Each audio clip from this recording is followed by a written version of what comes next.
남들이 가지 않는 길, 고장난 하루를 읽고.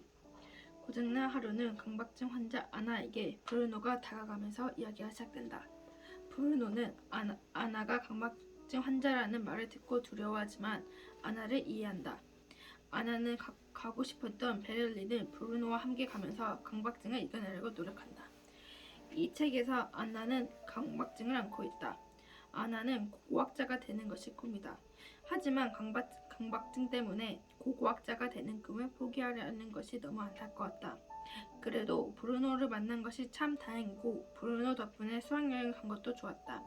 하지만 네페르티티를 보지 않고 떠나려고 하는 아나를 보고 속상했다.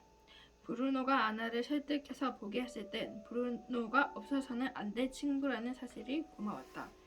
아마도 아나는 베를린의 추억이 있어서 이 경험을 발판 삼아 다른 어려움을 극복할 수 있을 것 같다.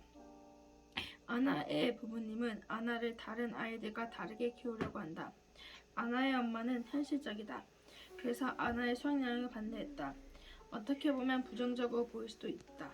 하지만 아나의 아빠는 무엇이든 시도해보기 원했다. 노출 치료와 수학여행을 찬성한 이유다. 나도 아나의 아빠와 같은 생각이다. 아픔을 이겨내려면 계속 아픔과 싸워야 한다고 생각한다.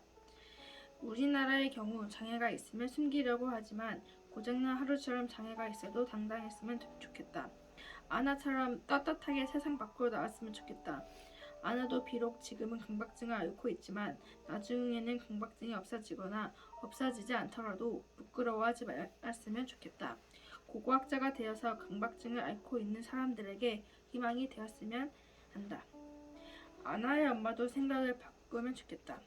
아나를 진심으로 응원하는 브루노가 있으니 진심으로 챙겨주는 사람들이 늘어날 것이다.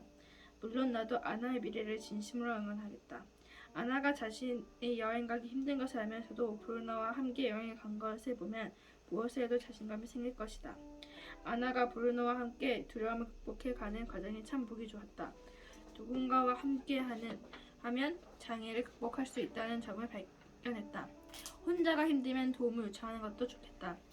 고장난 하루에서 아나의 증상을 들어보면 일상생활이 참 힘든 장애라 생각이 든다. 자신이 불안하면 원하는 만큼 말하거나 글로 쓴다.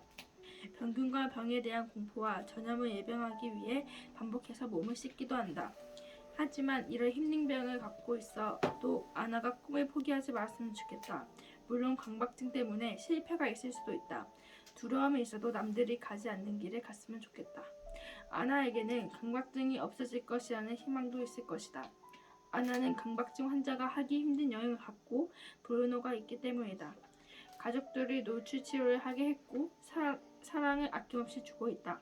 그러니 아나는 앞으로 충분히 행복해질 수 있을 것이다.